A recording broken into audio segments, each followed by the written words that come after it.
Remember, it was House Democrats there who walked out at the end of May, killing the elections bill, and that move is partly why there is a special session right now.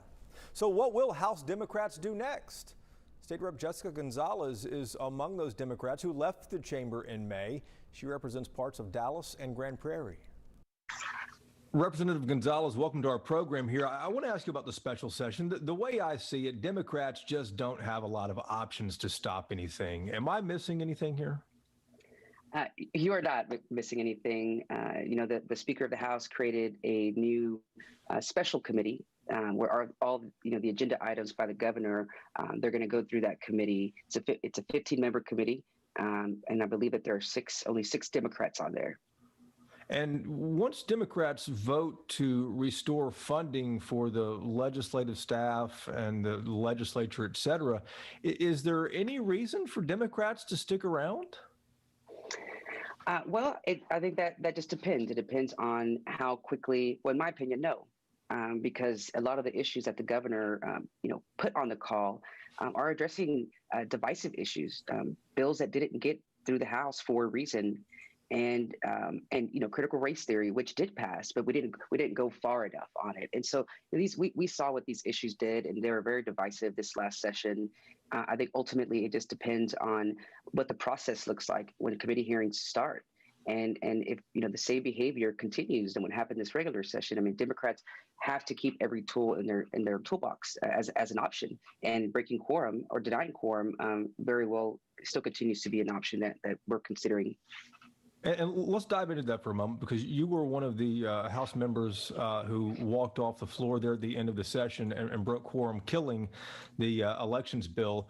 We've heard you say it. Representative Wally, who is the chair of the Mexican-American Caucus, said it too. But really, how viable is that? Because you'd have to stay gone at least to the end of the 30-day session, depending on when you start. You've got to come back at some point. The governor can just keep calling these, can he?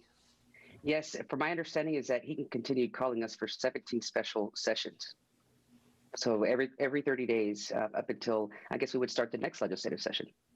So are you prepared, or you think the House Democrats are prepared to be gone that long? I think it's definitely continues to be part of the conversation.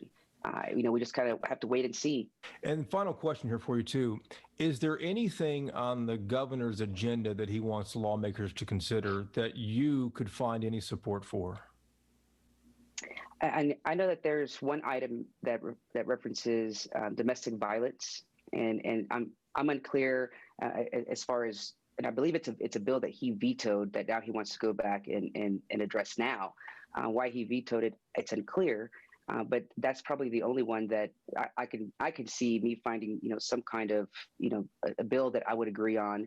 But we've already seen folks trying to go outside of that, and they've already started filing bills related to attacking trans kids and focusing on gender modification, and that falling under the definition of child abuse. And so that doesn't necessarily mean that it will come to the floor, or that the speaker will recognize that as being within the bounds of the call of the governor.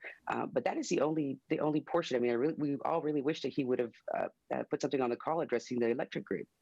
That's really what we need to be focusing on. And we have not seen that yet. Of course, the governor can't add anything that he wants to add during the special session. We're going to watch how this unfolds. But Representative Gonzalez, we appreciate you joining us on the program. Thank you. Thank you for having me.